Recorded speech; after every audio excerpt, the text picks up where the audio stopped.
नमस्कार, मी पूजा. आज आपण गुढीपाडवा विशेष संपूर्ण आमरस थाळी बनवणार आहेत, म्हणजेच पुरणपोळी थाळी. अगदी सोप्या पद्धतीने मी आज तुम्हाला अगदी 1 तासामध्ये बनवून दाखवणार आहे. त्यासाठी तुम्ही संपूर्ण व्हिडिओ पहा आणि आपल्या चॅनलवर नवीन कोण असेल तर सबस्क्राईब केले नसेल तर पटकन सबस्क्राईब करून घ्या. आमरस थाळी बनवण्यासाठी सर्वात अगोदर आपण इथे डाळ शिजून घेणार आहे. त्यासाठी मी इथे 2 ग्लास इथे हरभऱ्याची डाळ घेतलेली आहे. डाळ शिजण्यासाठी मी गॅसवर पातेले ठेवून घेतलेले आहे. पातेल्यामध्ये आपल्याला 6 ग्लास पाणी घालून घ्यायचे आहे. तर इथे 2 ग्लास डाळीसाठी मी ते 6 ग्लास पाणी पातेल्यामध्ये घालून घेतलेले आहे. डाळीला आपल्याला तिपटीने प्रमाणात पाणी वापरायचे आहे. तर हरभऱ्याची डाळ शिजण्यासाठी थोडा जास्त वेळ लागतो. हरभऱ्याच्या डाळीसाठी आपल्याला जास्त पाणी लागते, त्यासाठी मी ते तिपटीने पाणी घातलेले आहे. तर इथे आपले पाणी गरम होत आहे तोपर्यंत त्यामध्ये 1 चमचा तेल घालून घेतलेले आहे. तेलामुळे आपली डाळ उतू जात नाही, त्यासाठी 1 चमचा आपल्याला तेल घालायचे आहे व पुरणाला आपल्या कलर छान यावा त्यासाठी इथे अगदी चिमूटभर आपल्याला हळदी पावडर घालून घ्यायची आहे.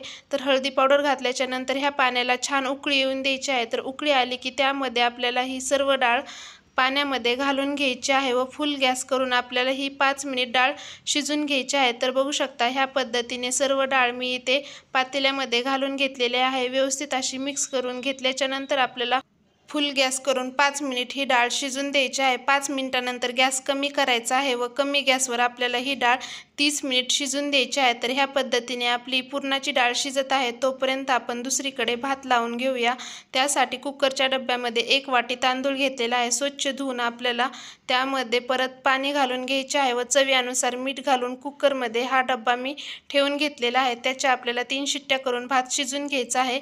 तरी ते आपला भात व डाळ शिजत आहे तोपर्यंत आपण इथे पोळ्यांसाठी कणिक मळून घेऊया. त्यासाठी मी ते 2 वाटी गव्हाचे पीठ घेतलेले आहे. त्यामध्ये आपल्याला चिमूटभर हळदी पावडर घालायची आहे व चवीनुसार मीठ घालून आपल्याला थोडे थोडे करून पाणी घालून आपल्याला ह्याचे घट्टसर अशी कणिक मळून घ्यायची आहे. तर बघू शकता ह्या पद्धतीने आपली घट्टसर कणिक मळून झाली की आपल्याला ही मुरण्यासाठी बाजूला ठेवून घ्यायची आहे व पोळ्या करायच्या टायमिंगला आपल्याला परत ही मऊ करून घ्यायची आहे. तरी ते कणिक मी झाकून ठेवलेले आहे तोपर्यंत आपल्याला बघू शकता इथे भात ही छान शिजलेला आहे.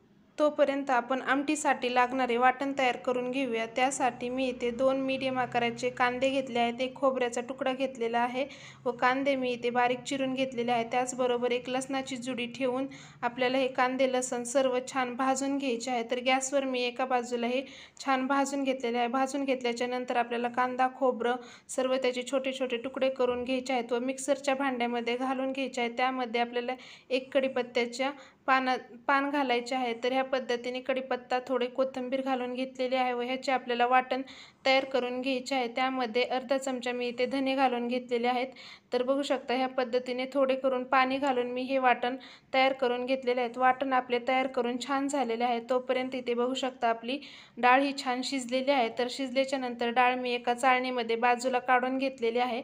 ह्या पद्धतीने सर्व पुरणाची डाळ इथे चाळणीमध्ये बाजूला काढून घेतली की आपल्याला इथे ही डाळ 5 मिनिट छान ह्या चाळणीमध्ये पाणी नितळेपर्यंत ठेवून घ्यायची आहे. तर बघू शकता डाळ ही आपली छान शिजलेली आहे व आमटीसाठी इथे येळवणी आपल्या बाजूला निघलेली आहे. तर इथे आपण बाजूला एका कढईमध्ये ही सर्व डाळ घालून घेऊया. त्याच कढईमध्ये आपण हे पुरण परतून घेणार आहे. त्या कढईमध्ये मी ही डाळ घालून घेतलेली आहे व अर्धी वाटी डाळ मी इथे चाळणीमध्ये शिल्लक ठेवून घेतलेली आहे.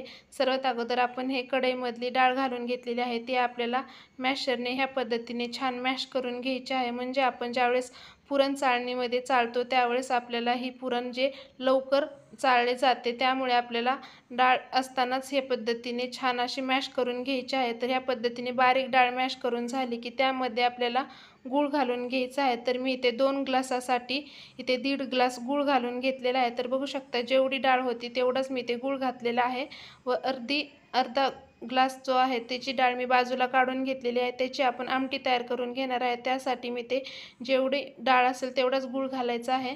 तर डाळ गूळ छान इथे परतून घेतलेले आहे. तोपर्यंत इथे आपण आमटीसाठी चाळणीमध्ये बाजूला काढून घेतलेली डाळ आहे ते आपल्याला पातेल्यामध्ये ह्या पद्धतीने छान बारीक करून घ्यायचे आहे। तर ह्या पद्धतीने आमटीसाठी मी ही सर्व डाळ बारीक करून घेतलेली आहे। तर इथे आपल्या आमटीसाठी येळवणी बनवून तयार झालेले आहे। तर त्याचबरोबर इथे पुरण परतून घ्यायचे आहे। त्यासाठी गॅसवर मी इथे कढई ठेवून घेतली आहे। त्यामध्ये थोडीशी विलायची पावडर घालून घेतलेली आहे। तुम्ही जायफळ व सुंठही घालून घेऊ शकता। त्याचबरोबर व्यवस्थित आपल्याला हे मिक्स करून घ्यायचे आहे। मिक्स करून झाल्याच्या नंतर आपल्याला पुरण छान 5 ते 7 मिनिट परतून द्यायचे आहे। पुरण परतताना पातळ होते व नंतर हे पुरण घट्ट होईपर्यंत आपल्याला छान परतून घ्यायचे आहे। तर बघू शकता ह्या पद्धतीने पुरण ही छान परतून झालेले आहे। लगेच आपल्याला चाळणीमध्ये गरम गरम पुरण असताना चाळणीमध्ये घालून वाटून घ्यायचे आहे। तर ह्या पद्धतीने सर्व पुरण मी ते चाळणीमध्ये थोडे थोडे करून घालून घेतलेले आहे व पुरण छान वाटून घेतलेले आहे। तर बघू शकता ह्या पद्धतीने आपले सर्व पुरण वाटून झालेले आहे। तर अगदी बारीक असे पुरण आपले छान तयार झालेले आहे। पुरण तयार करून झाले की आपण इथे बाजूला आमटी करून घेऊया। त्यासाठी गॅसवर पातेले ठेवून घेतले आहे। त्यामध्ये आपल्याला 2 मोठे चमचे तेल घालायचे आहे। तेल छान गरम झाले की त्यामध्ये आपल्याला अर्धा चमचा मोहरी घालून घ्यायची आहे। त्याचबरोबर अर्धा चमचा आपल्याला जिरे घालायचे आहे। जिरे मोहरी घातल्याच्या नंतर आपल्याला त्यामध्ये तयार करून घेतलेलं वाटण आहे ते सर्व वाटण आपल्याला इथे पातेल्यामध्ये घालून घ्यायचे आहे व कमी गॅस करून आपल्याला हे वाटण परतून द्यायचे आहे। वाटण कमी गॅसवर परतत आहे तोपर्यंत आपण त्यामध्ये 10 ते 12 कढीपत्त्याची पानं घालून घेऊया। कढीपत्ता घातल्याच्या नंतर आपल्याला तेही छान आणखी परतून द्यायचे आहे। परतल्याच्या नंतर आपल्याला त्यामध्ये मसाले घालून घ्यायचे आहेत। तर मसाले घालताना आपल्याला गॅस कमी करायचा आहे। कमी गॅसवर आपल्याला हे सर्व मसाले घालून घ्यायचे आहेत म्हणजे आपले मसाले करपणार नाहीत। त्यामध्ये मी घरगुती काळा मसाला 1 चमचा घालून घेतलेला आहे। त्याचबरोबर अर्धा चमचा मी लाल काश्मीरी मिरची पावडर घालून घेतलेली आहे। अर्धा चमचा मी इथे घरकुल मसाला घालून घेतलेला आहे। चवीनुसार मीठ घालायचे आहे।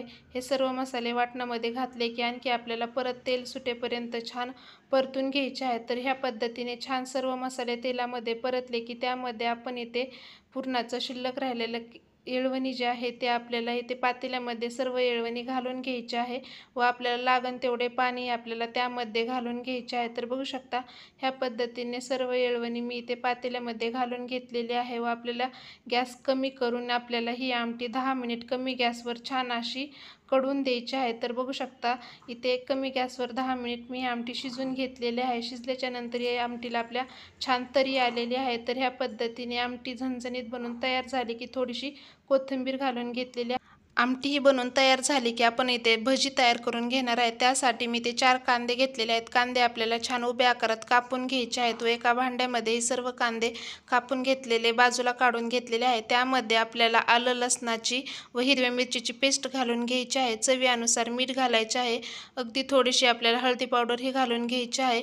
1 चमचा मी ते ओवा घालून घेतलेला आहे। त्याचबरोबर आपल्याला त्यामध्ये 2 ते 4 चमचे बेसन पीठ घालून घ्यायचे आहे। आपल्याला लागण त्या प्रमाणात ह्यामध्ये बेसन पीठ घालायचे आहे व थोडीशी भरपूर सारी चिरून घेतलेली कोथिंबीर घालून घेतलेली आहे। हे सर्व साहित्य घातल्याच्या नंतर आपल्याला थोडे थोडे करून पाणी घालून आपल्याला भज्यासाठी पीठ मळून घ्यायचे आहे। तर ह्या पद्धतीने मी इथे थोडे थोडे करून पाणी घालून हे पीठ मळून घेणार आहे। भज्याचे पीठ मळून झाले की आपल्याला पीठ मुरण्यासाठी 5 मिनिट बाजूला ठेवून घ्यायचे आहे। 5 मिनिट मी ते पीठ बाजूला मुरण्यासाठी ठेवलेले होते। त्याचबरोबर गॅसवर इथे कढई ठेवून घेतलेली आहे। कढईमध्ये तेल घातलेले आहे। तेल छान गरम झाले की गॅस मीडियम करायचा आहे व त्यामध्ये आपल्याला इथे हाताने किंवा चमच्याच्या साहाय्याने भजी तेलामध्ये सोडून घ्यायचे आहेत। भजी तळताना आपल्याला गॅस मीडियम ठेवायचा आहे। भजी तळताना आपल्याला जास्त कमी किंवा जास्त फुल गॅसवर ही भजी तळायची नाही, तर आपल्याला मीडियम गॅसवर सर्व भजी तळून घ्यायची आहेत। तुम्ही फुल गॅसवर भजी तळली तर फक्त लाल होतात व आतून कच्ची राहतात आणि कमी गॅसवर तुम्ही भजी तळली तर फक्त भज्यांमध्ये तेल जास्त पिले जाते। त्यामुळे आपल्याला मीडियम गॅसवरच ही भजी तळताना तळून घ्यायची आहे। तर बघू शकता ह्या पद्धतीने भजी मी इथे छान तळून घेणार आहे। तर सर्व भजी आपली इथे तळून झाली की त्याच तेलामध्ये मी इथे कुरडई तळून घेतलेली आहे। बघू शकता इथे कुरडई आपली छान तेलामध्ये तळून झाली की त्याचबरोबर मी इथे पापडी तळून घेणार आहे। तर तुम्हाला तुमच्याकडे जे तळण असेल त्या पद्धतीचे तळण तुम्ही घरच्या घरी तळून घेऊ शकता। तर इथे कुरडई तळून झाली की त्याच भांड्यामध्ये मी इथे पापडी तळून घेतलेली आहे। त्याच तेलामध्ये आपल्याला हे सर्व तळून घ्यायचे आहे। तर हे सर्व तळण आपले इथे तळून झाले की हेच तेलाचा वापर आपण पोळ्यांसाठी करणार आहोत। त्यासाठी आपण इथे जास्तीचे तेल कढईमध्ये घालून घेतलेले आहे। तर इथे कुरडई, पापड व पापडी भजी सर्व आपले इथे तळून झालेले आहे। त्याचबरोबर पीठही मी ते मऊ करून घेतलेलं आहे। पीठ मऊ करून घेतल्याच्या नंतर आपल्याला सर्वात अगोदर इथे चपातीच्या आकारात एवढा हुंडा घ्यायचा आहे व आपल्याला छान गोल ह्या पद्धतीने हाताने करून घ्यायचा आहे। त्यामध्ये आपल्याला भरपूर सारं पुरण घालून हा हुंडा तयार करून घ्यायचा आहे। तर तुम्हाला जास्त प्रमाणात पुरण आवडत असेल तर तेवढ्या प्रमाणात तुम्ही पुरण ह्यामध्ये घालून घेऊ शकता। तर भरपूर सारं पुरण घालून मी हा हुंडा हाताने ह्या पद्धतीने तयार करून घेणार आहे। हुंडा दाबताना आपल्याला हुंड्याचे तोंड जे आहे ते वरच्या बाजूचे व्यवस्थित बंद करायचे, म्हणजे आपली पोळी जी आहे ते फाटणार नाही। तर ह्या पद्धतीने पिठामध्ये मी ही हुंडा मिक्स करून घेतलेला आहे व आपल्याला पाहिजे तेवढी पोळी आपल्याला लाटून घ्यायची आहे। तर बघू शकता मी इथे दोन्ही बाजूनी छान पलटी करून ही पोळी मोठ्या आकारात लाटून घेणार आहे। तर तुम्हाला आवडेल त्या आकारात तुम्ही ही पोळी लाटून घेऊ शकता। अगदी इथे छान मोठी अशी मी पोळी इथे लाटून घेतलेली आहे। त्याचबरोबर इथे बाजूला मी गॅसवर तवा गरम करायला ठेवलेला होता। तवा छान आपल्याला सर्वात अगोदर गरम करून घ्यायचा आहे।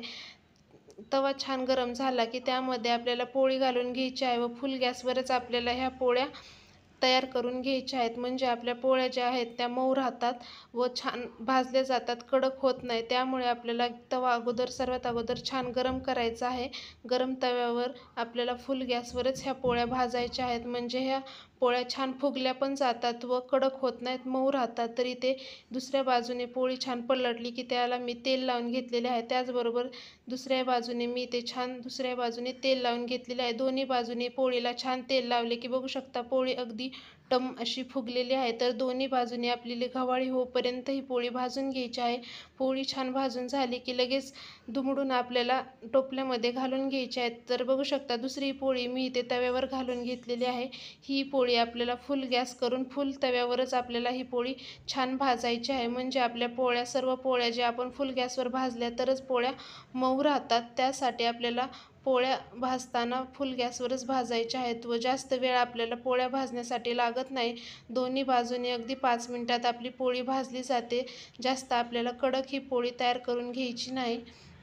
तर बघू शकता दुसरी पोळी छान अशी टम फुगलेली आहे। तर इथे संपूर्ण आपली इथे पुरणपोळीचा स्वयंपाक बनवून तयार झालेला आहे। त्याचबरोबर आपण आता इथे आमरस बनवून घेऊया। त्यासाठी मी इथे 4 आंबे घेतलेले आहेत। सर्वात अगोदर आंबे स्वच्छ धुवून घेतलेले आहेत। आंबे तुम्ही इथे हाताने ही पिळून काढू शकता किंवा इथे चाकूच्या साहाय्याने ह्या पद्धतीने या आंब्याच्या आतला गर काढून घेऊ शकता। तर इथे मी आंब्याच्या हाताने इथे चाकूच्या साहाय्याने हा गर बाजूला एका भांड्यामध्ये काढून घेणार आहे। बघू शकता ह्या पद्धतीने सर्व इथे आंब्यातला आतला गर आहे तो आपल्याला एका भांड्यामध्ये त्याचे तुकडे करून बाजूला काढून घ्यायचा आहे। सर्व आंब्याचा गर इथे काढून झाला की मी एका भांड्यामध्ये इथे हा गर आहे तो काढून घेतला आहे। मिक्सरचं भांडं घेतलं आहे, त्यामध्ये हा थोडासा आंब्याचा गर घालून घेतलेला आहे। त्यामध्ये आपल्याला थोडेसे पाणी घालायचे आहे व थोडीशी साखर घालून हे मिक्सरला बारीक फिरून घ्यायचे आहे। तर ह्या पद्धतीने आपला रस बनून तयार झालेला आहे। रस तयार बनून झाला की ते संपूर्ण आपण इथे थाळी वाढून घेऊया। तर सर्वात अगोदर मी इथे वाटीमध्ये भात घेतलेला आहे, ताटामध्ये भात ठेवून घेतलेला आहे। त्याचबरोबर इथे मस्त आपण केलेली झणझणीत अशी कटाची आमटी ठेवून घेतलेली आहे। त्याचबरोबर रस्सी ठेवून घेतलेला आहे। तर बघू शकता अगदी मऊ लुसलुशीत इथे टम फुगलेली गरमागरम आपली पोळी मी इथे ताटामध्ये बाजूला ठेवून घेतलेली आहे। त्याचबरोबर आपण इथे आता गरमागरम कुरकुरीत केलेली कांदा भजी ठेवून घेऊया। त्याचबरोबर इथे आपण तळून घेतलेले सर्व साहित्य ताटामध्ये ठेवून घेते। मी इथे कुरडई ठेवून घेतलेली आहे। त्याचबरोबर आपल्याला त्यामध्ये पापड पापडी सर्व साहित्य ताटामध्ये ठेवून घ्यायचे आहे। बाजूला मी इथे थोडेसे मिठी ठेवून घेणार आहे। तर बघू शकता अगदी गुढीपाडवा स्पेशल संपूर्ण आपली इथे पुरणपोळी आमरस थाळी बनवून तयार झालेली आहे। तर अगदी सोप्या पद्धतीने मी आज तुम्हाला इथे आमरस पुरणपोळी थाळी बनवून दाखवलेली आहे। तर अगदी सोपी पद्धत आहे, अगदी 1 तासामध्ये आपली इथे संपूर्ण आमरस थाळी बनवून तयार होते। तर तुम्हाला ही रेसिपी कशी वाटली ती मला नक्की कमेंट करून सांगा आणि तुम्ही पण आता येणाऱ्या गुढीपाडव्याला ह्या पद्धतीची संपूर्ण आमरस थाळी नक्की बनवा। अगदी सोप्या पद्धतीने झटपट अशी 1 तासामध्ये सर्व नियोजन करून बनवल्यावर ही थाळी आपली बनवून तयार होते। जास्त राडा न करता झटपट अशी आमरस थाळी बनवून तयार झालेली आहे। तुम्हाला आजची रेसिपी कशी वाटली ती मला नक्की कमेंट करून सांगा। व्हिडिओ आवडल्यास व्हिडिओला लाईक करा, त्याचबरोबर आपल्या चॅनलला सबस्क्राईब केले नसेल तर सबस्क्राईब करून घ्या। चला तर मग अशाच नवनवीन खमंग खुसखुशीत रेसिपीचे व्हिडिओ पाहण्यासाठी आपण लवकरच नंतर भेटूया। तोपर्यंत सर्वांना बाय बाय।